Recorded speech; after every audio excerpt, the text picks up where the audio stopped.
I just recorded this video without recording. Oh my god. Okay, so this is the second take.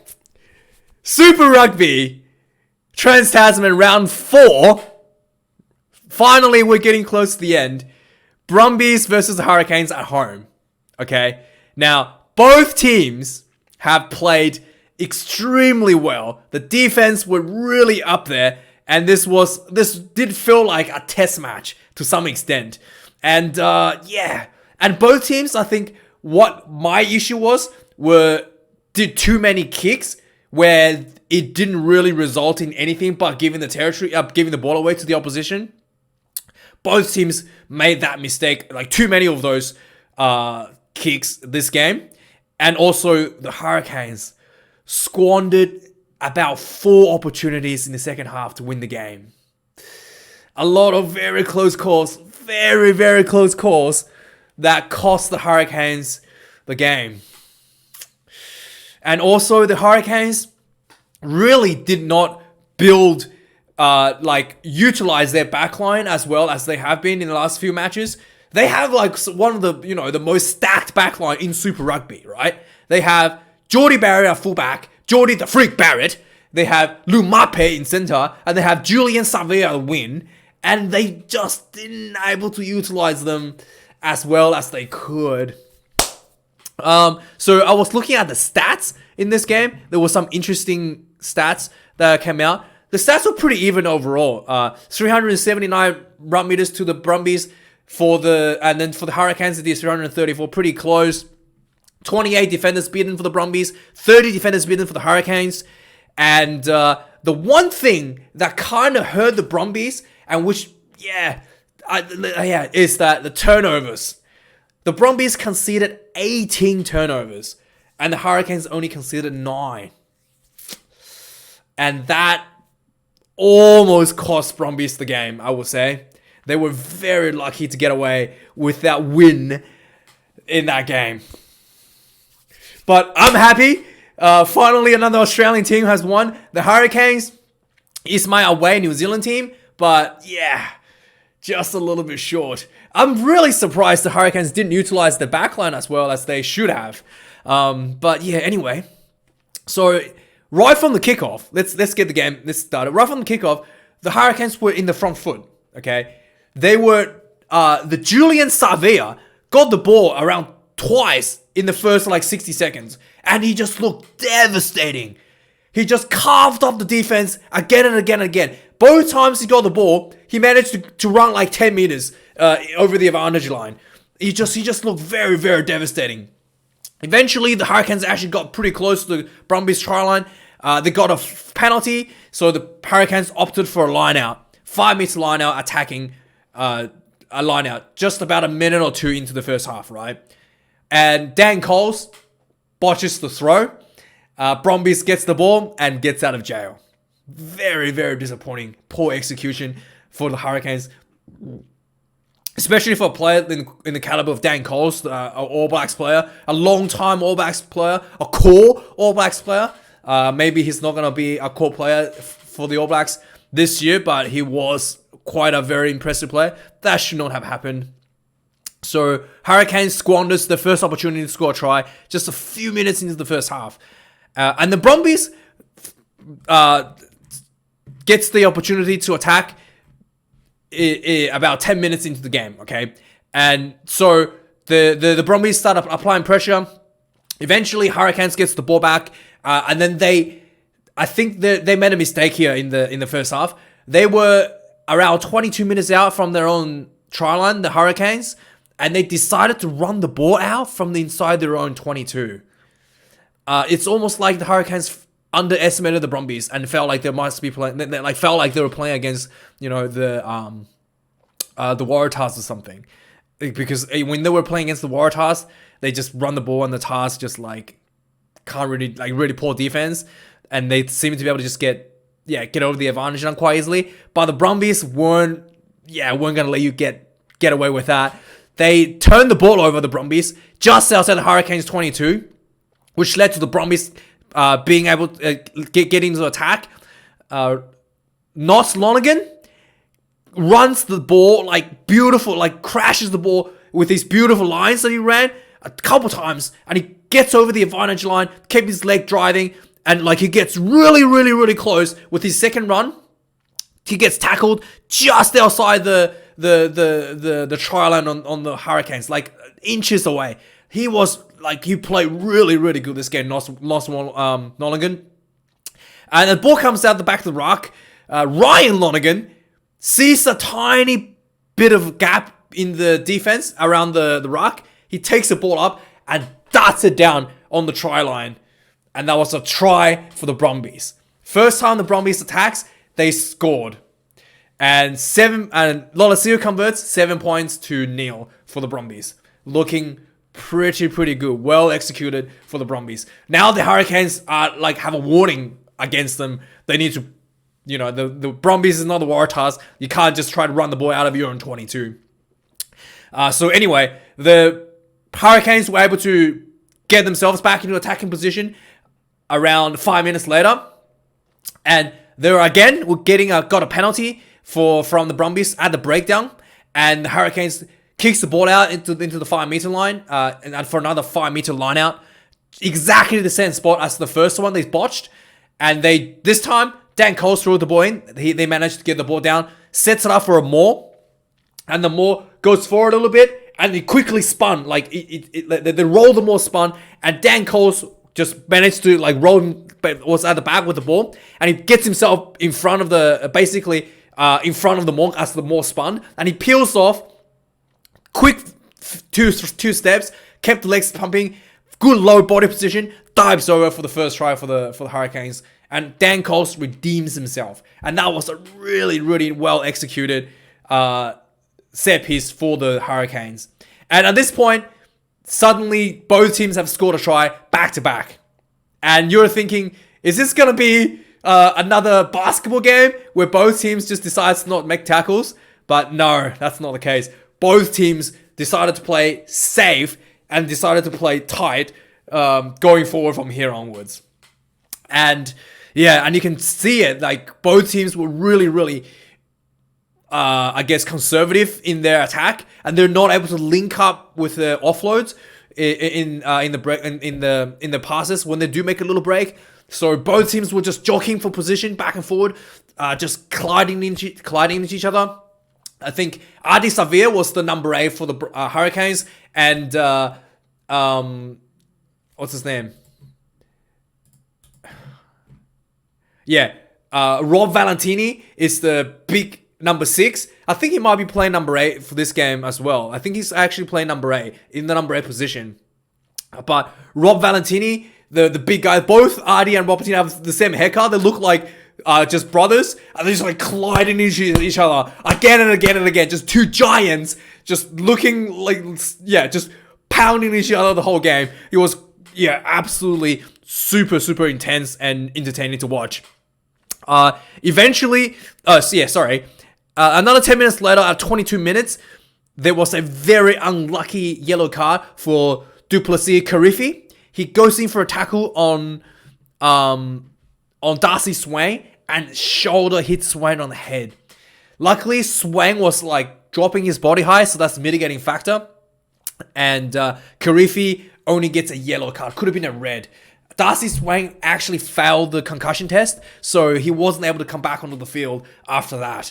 It was kind of disappointing to see, but yeah, that was very, very bad luck for the Hurricanes. With a yellow card on the bin, you kind of think that maybe the Brumbies will be able to put on some points, but the Hurricanes really, really managed themselves well with some clever kicking, and then with just really, really impenetrable defense. So neither teams were able to score during this period when the yellow card was given. Eventually, at the 38th minute, there was a ruck penalty inside the Brumbies half, around 40 meters out. And the Hurricane, not 40, about 35 meters out. Hurricanes take the kick. Geordie the Freak Barrett nails it through. The Hurricanes go into halftime, 10 points to 7. Now, the first half and same second half, there was a lot of both teams didn't respect the ball so much. There was a lot of just kicking the ball away. that didn't lead to enough pressure to really result into anything. So that was one of the issues in the first half, which led to both teams, and then also both teams have really, really excellent defense. The rush defense coming off on both sides were able to just, really deny the attacking team from getting over the advantage line. In fact, both teams were able to get the opposition backwards in defense, right? So that was really, really good. And both teams have execution were not very clean. Just, when there is a little bit of line break, the team members weren't able to link up with the little passes, a little bit of knock-ons here and there. The Brumbies were a little bit, in the breakdown, the Brumbies in particular was having issues. And the set pieces for both teams weren't executed cleanly. The scrums were a little bit messy as well. There was penalty giving both ways for scrums. And so both teams were has just lack a little bit of polish in the first half. Anyway, second half starts. You kind of think that this game is looking like a really tight game, and you figure that any kind of penalties given away could result in you losing the game, right? And that is exactly the case. And from the kickoff, from the second half, okay, literally the one thing you don't want to see, the worst nightmares for the Brumbies happen. Right from the kickoff, the ball receiver drops the ball, okay, and then he drops the ball forward, and then one of the Brumbies player in the offside position picks the ball up.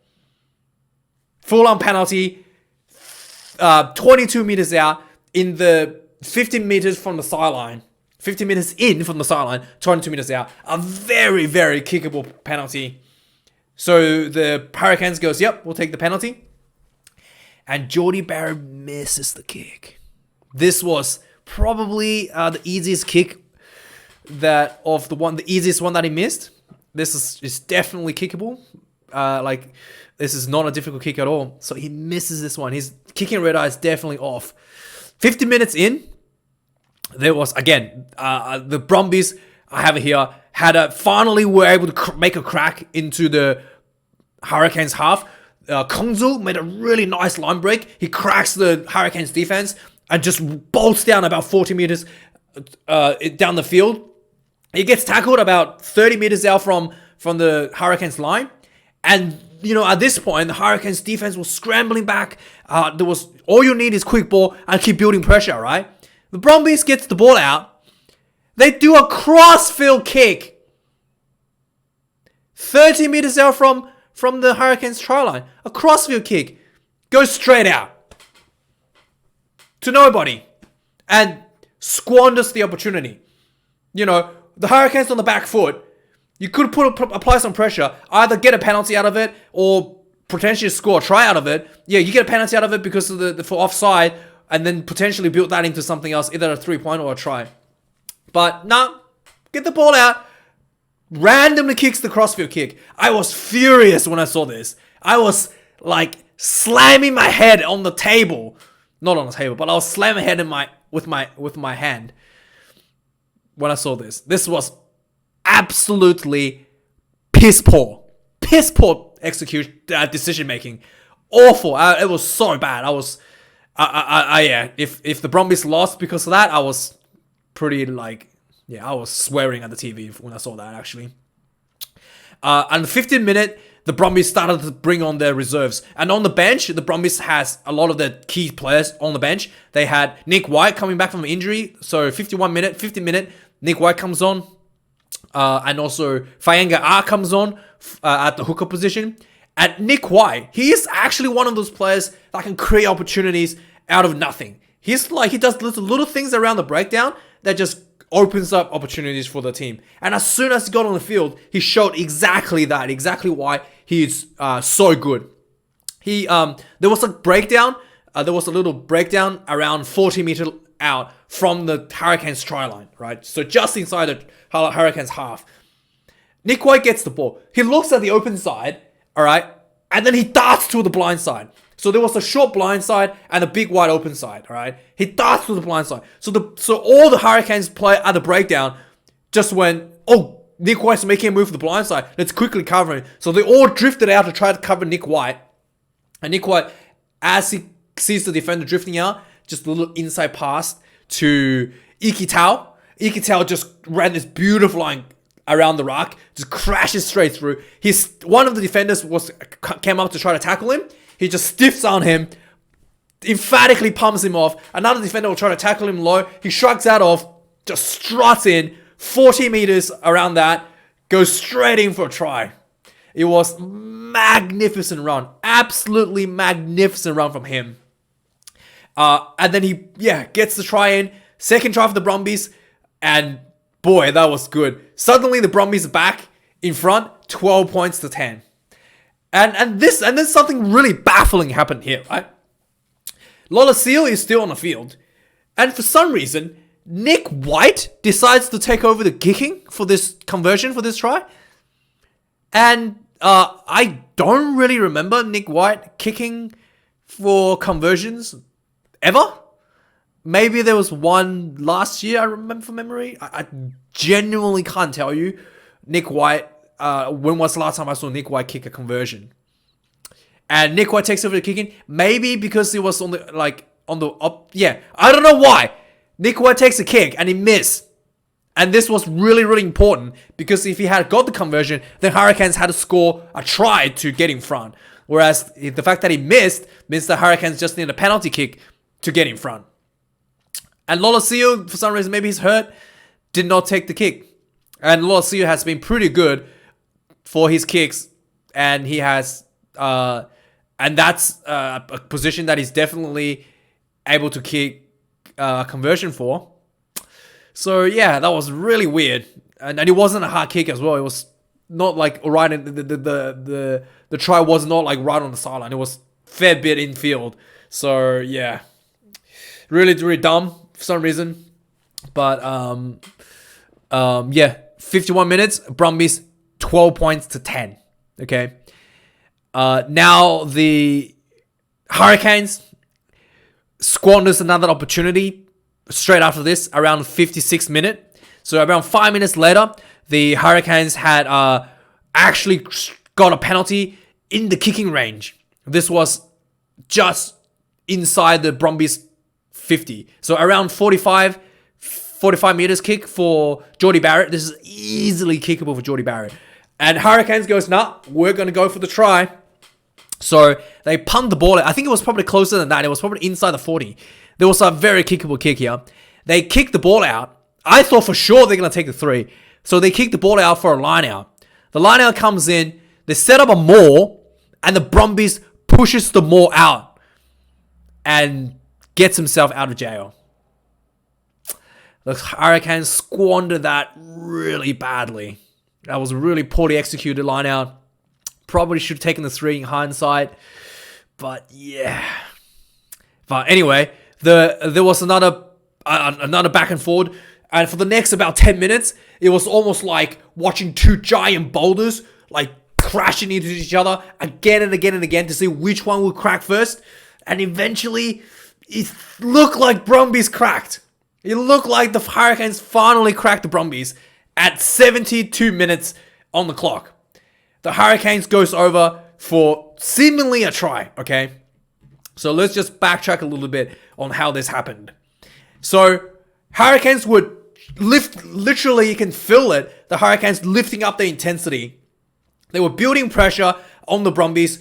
There was a penalty against the Brumbies once again, but this time inside the 50, but this time was kind of like towards the sideline, so I can see why they don't want to take the 3 points. So it was on a big angle, just inside the 50. So they, instead of opting for a line out, the Hurricanes decided to keep the pace up. Takes a quick tap. Turns out this was like the right decision.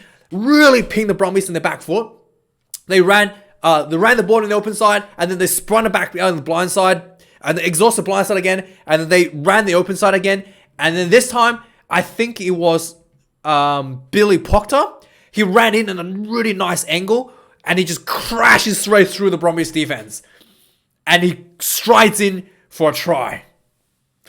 And at that point, I thought, wow, the whole place, all the Hurricanes fans were cheering, and it was really loud in the stadium. I thought it was over. I honestly thought that was over. Like, it looked like the Brumbies were finally cracked, and that was such a nice run from Proctor. But the TMO, and then this time Nick White's protesting for a knock on. So Paul Williams goes for the TMO review.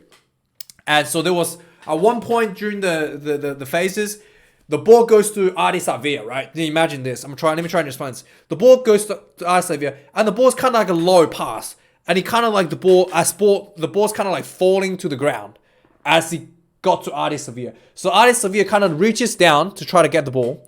Imagine the ball was in Adi Savia's hand.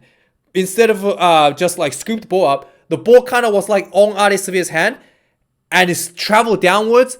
And then only when the ball hit the ground did Adi Savia scoop the ball. Finally, managed to scoop the ball up. So it looked to me like it wasn't a knock on. It looked like the ball, Adi Savia just like tracked the ball down and then scooped it up. But it did look like that.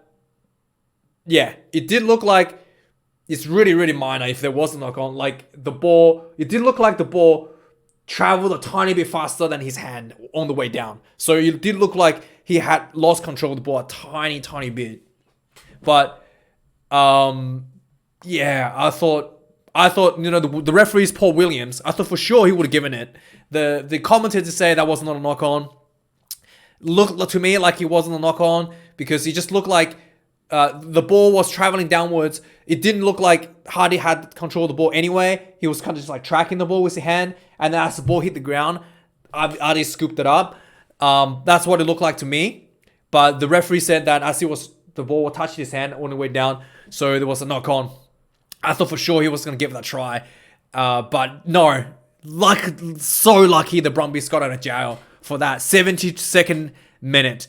And yeah, I thought for sure that was a try. Even the commentators giving it.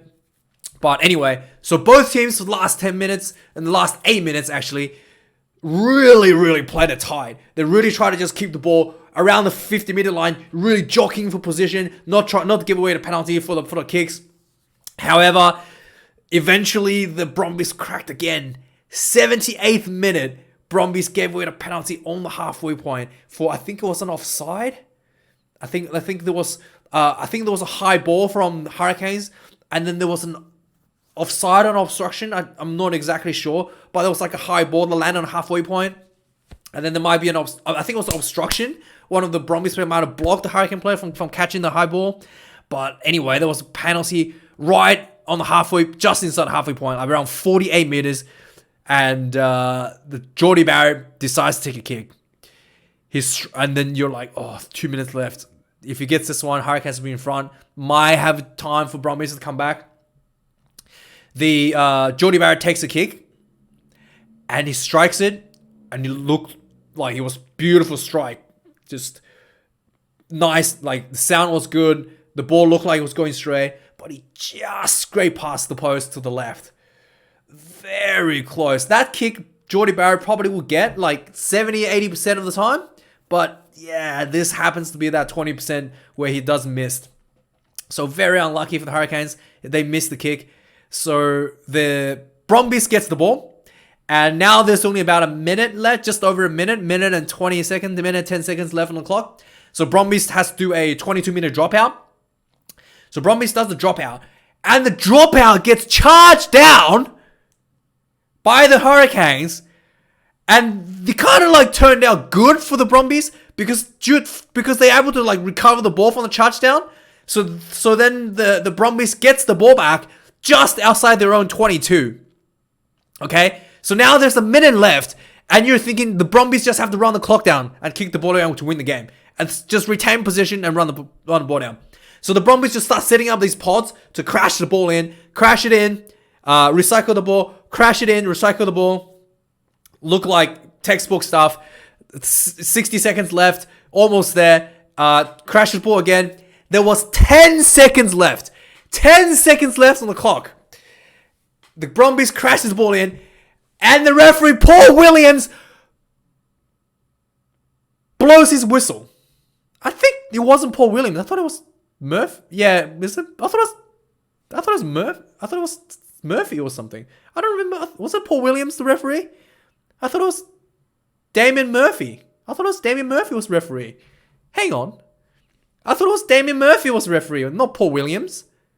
What happened here? But anyway, the Kiwi referee blows the whistle and he puts his hand out to the Hurricane side for sealing the ball for the Brumbies. Against the Brumbies. And they show the replay and the ball was there. I don't see anyone sealing anything. Really marginal call. I was screaming. The Kiwi referee has to do it. You just had to do it. You had to hand the win to the Kiwi team. You just have to do it. After you called off the try, you have to redeem yourself by handing the game to the Hurricanes last minute. I was furious. This was a very marginal call, if that at all. And then Jordie Barrett, the clock strikes red, the siren goes off. Jordie Barrett sets the ball up to kick. Luckily for the Brumbies, this was just outside their own 22. Luckily the Brumbies were smart. They were working the ball close to the sideline. Okay, so Jordie Barrett had to take the kick from pretty much like 5 meters from the 5 meter line on the side to kick the ball. But it wasn't that far of a kick. So it was just 22 meters out, but on an angle, right? Jordie Barrett has kicked like many of these goals before. And he sets it up. He takes the kick. And he just missed again. The Brumbies were able to get lucky again. 3 missed conversions. Kickable conversions for Jordie Barrett. Not easily kickable, but moderate difficulties. And he missed again. Hurricanes. Yeah, Jordie the Freak Barrett is human. And the Hurricanes just missed out on a win against the Brumbies. 12 points to 10. Yeah. The Kiwi referee, man, he had to do it. He had to blow the whistle with 10 seconds left on clock for Jordie Barrett to take an opportunity to win the game. I was so angry. I'm pretty sure his name was Murphy. Damon Murphy. But the referee says he has Paul Williams. That's pretty sure Paul Williams is a musician, right? Anyway, but whatever. Yeah. Brumbies, very lucky to get that win.